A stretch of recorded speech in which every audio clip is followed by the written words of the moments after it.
Ladies and gentlemen, welcome back to Tiny Blue Games. My name, of course, is Seesaw or Chris, and today we're playing RuneScape.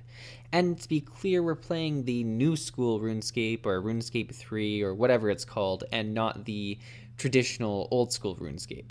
Um, just so that people who haven't seen RuneScape know that. And I'm sure a lot of people who are clicking this video already know from looking at the graphics that this is the newer version of RuneScape, but I thought I'd make that clear. And the main reason I'm starting with this version of the game is that I thought it would be easier to get into with my current experience of other MMORPGs. I think this one kind of lines up with other games a bit more, whereas the old school RuneScape is more of a very classic RuneScape feel, where it's quite different than any other game you've played. And I think that's pretty true from all the comments I've read. I do want to play both of them and sort of compare the two, so I will eventually play the old school one, but I thought this would be a good place to start. And if you think that I should know anything about the old school one, or if you kind of disagree with that and think I should start with the old school one, let me know in the comments below, because I'm a complete noob when it comes to RuneScape, and that's really what this is about. What you're watching here is actually the first, I don't know, like 20 minutes of me playing RuneScape ever in my life.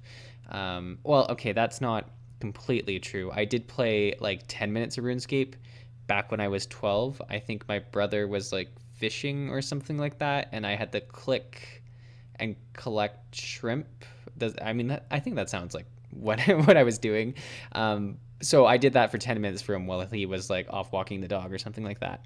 But otherwise, I haven't played RuneScape, which is particularly interesting because for a lot of people my age, a lot of my friends and people I play with online, RuneScape was actually their first MMO, their gateway MMO, and it wasn't the case for me. From what I understand, there's really two big gateway MMOs, and that's either RuneScape or Maplestory. Those are kind of the games that like your weird cousin or weird friend came to your house and were like, yo, have you seen online games before? Check this out really quickly. And I think that's an obvious reason. Both these games are pretty small and easy to download and run on a lot of computers. So I think that's why those games kind of spread so quickly. I did a whole video on which MMOs I played in which order, so I'll probably link that to the screen at some point. But all this to say, I've always really wondered, what if I played RuneScape first? What if RuneScape was the first MMO I played? Because that's really a big important thing for a lot of people. It's what makes the most nostalgic gameplay for you. A lot of people, when they hear the RuneScape theme song or something like that, they get heavy nostalgia. And it's kind of always a game that you come back to, the first MMO you play. Like, even after years and years, I always go back and play Maplestory for a little bit just to relive those childhood memories. And I think a lot of people do the same thing for RuneScape. And it's a really easy game to do that too, from what I understand, with how lightweight it is, and just really working on different elements of your character. Now, I guess I should get into the actual gameplay myself and how I felt about it. And I think the biggest thing I had to overcome playing this was the not so much the graphics. I'm fine with kind of like an older school looking graphics, and I know this is nothing compared to the old school version of the game, but the camera movement and having to actually move the camera around myself, and not having every single angle available to me or every single zoom available to me. I felt like at first that really limited the game to me, but then as I continued to play different quests and stuff like that, I felt that that actually added a bit in terms of difficulty and learning to use the controls. Because a lot of the time when you're playing other MMOs, these things just kind of happen naturally. Like, you don't even think about it when you're moving the camera. It just fluid. It does it like it's a fluid motion. And I mean, that's good for those games, or for, shooters and stuff like that, where you don't want to be considering that. But for, this exact quest that you're watching right now, where I have to walk across a invisible bridge of sorts, I really had to angle myself to make sure I wasn't going to walk off the edge. And I felt that really played a bit with the quest. And this did a good job of teaching me how to use, the movement and the camera to my advantage. And that really gets into the second point here, which is the idea of click to move. And I know that there's settings and stuff I could play with, but click to move is definitely a very RuneScape-y feel. And click to move is something that I've always had troubles with. The few times I've ever tried to get into League of Legends, which I think I've done, I don't know, like 3 or 4 times now, it's always the click to move that kills me. I don't know what it is, but I just have such difficulty immersing myself into the game where I'm clicking to move. And I think that comes back to how I played Maplestory to begin. And that game is even more so not clicking. Like, you actually play that game without a mouse for a really long time. Like when you're grinding and stuff like that, you're not on the mouse. You're doing stuff with both hands on the keyboard. And I think I've just always really shied away from the click to move thing, where I have to wait for my character to catch up, or I have to be very precise in terms of where I click. I think that's really been a struggling point for me.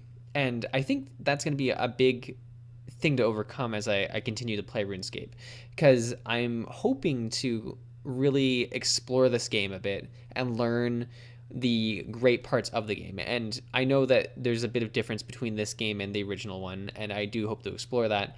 But specifically, I like the idea of being able to choose really how your character does things. You know, you get to level your melee attacks, your ranged attacks, magic attack. Even through a quest, I was learning that, you know, magic's good against specific enemies, range is good against specific enemies. So I do like that system. And I definitely like the idea of really sort of choosing how you're going to build yourself, because I find a lot of MMOs I play these days, it's so cookie cutter. And maybe this does get cookie cutter eventually, but at least when I first stepped into the game, I was like, okay, what do I want to use? And, you know, what am I going to do? How am I going to use this skill? How am I going to do better in this situation? And at least it's not right away saying, hey, no, this is the best way to do it. And, you know, I'm sure if I went online, I could find tons of guides telling me this is how you're supposed to do it. This is how you should do it, not this way. And that's with any game. But for now, I'm having a lot of fun just exploring it. The next big thing that I really had a lot of fun with was the actual questing. I found that, you know, right from the start, I found some pretty interesting quests. And then in terms of actually leading myself to quests, they had a really good quest helper system that, you know, pointed me in the right direction, gave me clues whenever I was stuck. I'm pretty sure you can, like, at any point say, I'm not sure what to do next, and it'll come up with a speech bubble that says, hey, you should go here, you should talk to this person. I think that's a really great part of the game that a lot of games don't necessarily have, or they have for the first, the first one quest or something like that, because this is after the tutorial island. This is on the main island, from what I understand. And I'm sure I could disable this quest helper or choose not to use it, or maybe it does disappear eventually. But it was definitely nice to have it for a bit longer, just to really get my bearings, because I don't have any idea where I'm going, and it's definitely nice to be able to be led somewhere.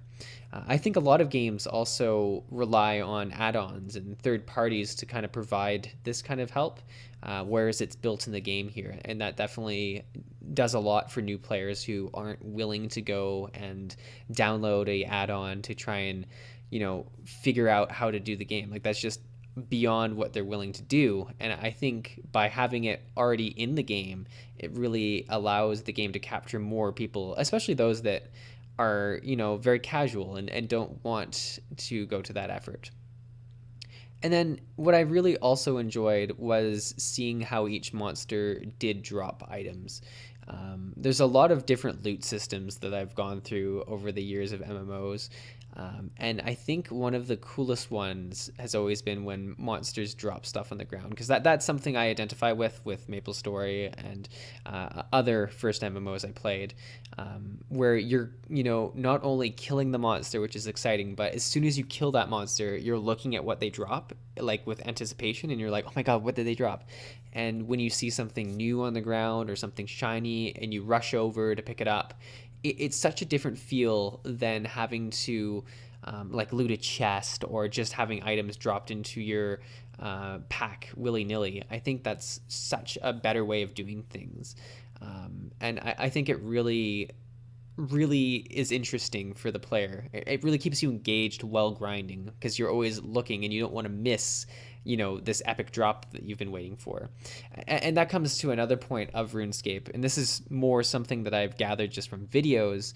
That there are, mobs that you grind for cool things that have a very low drop rate, and a lot of people shy away from that these days in MMOs. Like, they kind of just hand out stuff pretty willy-nilly. I definitely like the idea of having the grind for something really cool, or even just for in-game currency or something like that. Having places where you can grind and hope that you're going to get lucky. I think it's a really cool idea. So I guess I want to close off on this first episode because I do plan to make a few more episodes of me trying the game in 2018 because I do think it's really cool. And then eventually, like I say, I do hope to play the older version as well. I just want to close off on my general first impressions. Obviously, that's a lot of what I talked about, but some big things that I noticed was that you had to actually manage your eating and health and stuff like that. For instance, the boss you're watching right now does huge chunks of health.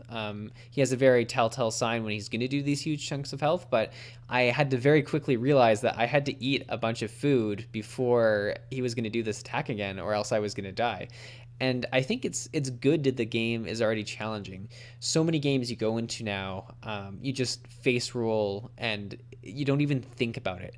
And that becomes very dangerous because then so many new players are getting to end game without learning how to deal with challenging content, and then all of a sudden they get to end game and they hit this brick wall of sorts that makes it impossible for them to progress, and it's just not as fun of a learning curve. I think from what I understood in the last first 20 minutes of RuneScape, I learned a lot about how to play the game, and I think not enough games really focus on that new player experience as well as this game does. And because of that, I'm certainly willing to try it out and play around a bit more.